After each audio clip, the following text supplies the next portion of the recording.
Hi అండి, welcome to Sravanthi looks. అందరూ ఎలా ఉన్నారండి? నేనైతే చాలా బాగున్నాను.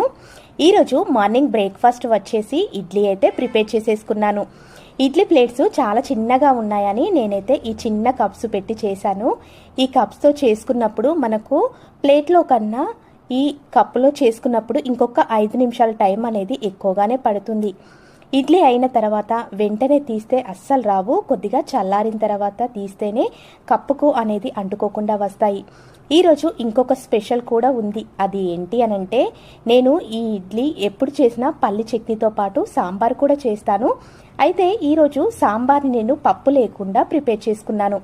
పప్పు లేకుండా ఎలా చేశానని అనుకుంటున్నారా? అయితే నేను ఎలా చేశానో తెలుసుకోవాలనుకుంటే కామెంట్ సెక్షన్లో లింక్ పెట్టాను, ఒకసారి అయితే ఓపెన్ చేసి చూడండి. మనము పప్పుతో చేసుకున్న సాంబార్కి ఏమాత్రం తీసిపోదండి రుచిలో.